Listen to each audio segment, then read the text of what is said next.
সকলকে স্বাগতম জানাচ্ছি কুকিং ব্লগের আরেকটি রেসিপিতে।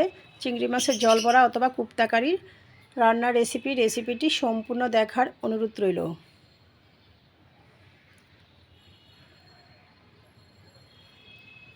এখানে আমি নিয়েছি ছোটো সাইজের চিংড়ি মাছ, খোসা ফেলে ক্লিন করে শিলপাটায় বেটে নিয়েছি। সাথে নিয়েছি পরিমাণ মতো নারকেল বাটা, এটা অপশনাল, আপনাদের হাতের কাছে থাকলে অ্যাড করবেন, নয়তো নয়। পরিমাণ মতো লবণ দিয়েছি। একটা ডো তৈরি করে নেব। তো চলুন রান্নাটা শুরু করা যাক।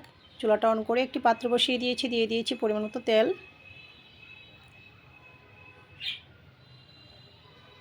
কুচি করে রাখা পেঁয়াজ, সাথে একটি তেজপাতা,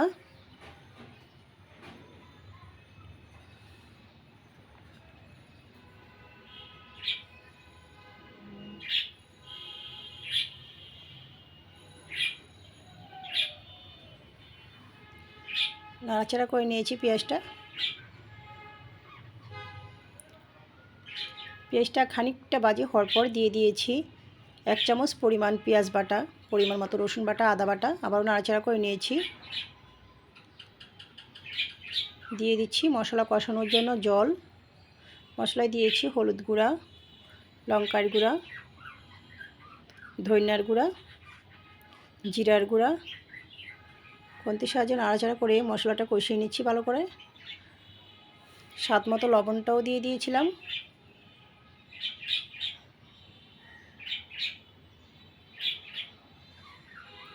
মশলা কষানো হয়ে গিয়েছে, পরিমাণ মতো গ্রেভি দিয়েছি।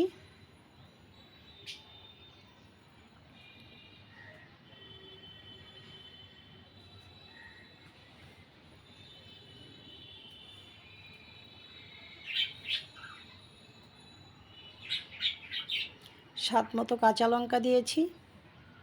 তো একে একে আমি চিংড়ি মাছের ডোর থেকে ছোট ছোট আকারে দিয়ে দিচ্ছি।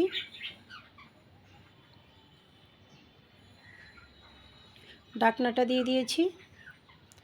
তো সাথে সাথে নাড়াচাড়া করা যাবে না, 4 থেকে 5 মিনিট পর নাড়াচাড়া করতে হবে। ঢাকনাটা নামিয়ে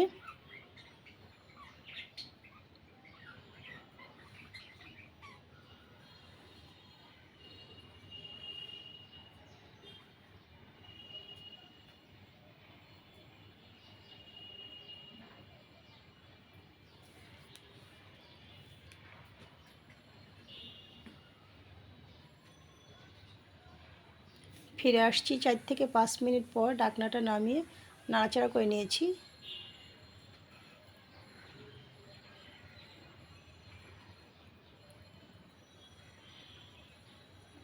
আবারও ঢাকনাটা দিয়ে দিয়েছি।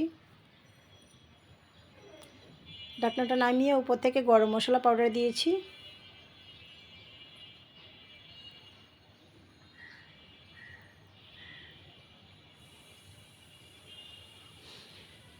আবারও ঢাকনাটা দিয়ে মিনিট খানেক রান্না করে নিয়েছি। তো রেডি হয়ে গিয়েছে আমার কুপ্তাকারি অথবা জল বড়া রেসিপিটি পরোটা, সাদা ভাত, পোলাও সাথে পরিবেশন করতে পারেন। তো ভালো লাগলে আমার ফেসবুক পেজটি ফলো, ইউটিউব চ্যানেলটি সাবস্ক্রাইব করবেন, সাথেই থাকবেন। সকলকে ধন্যবাদ।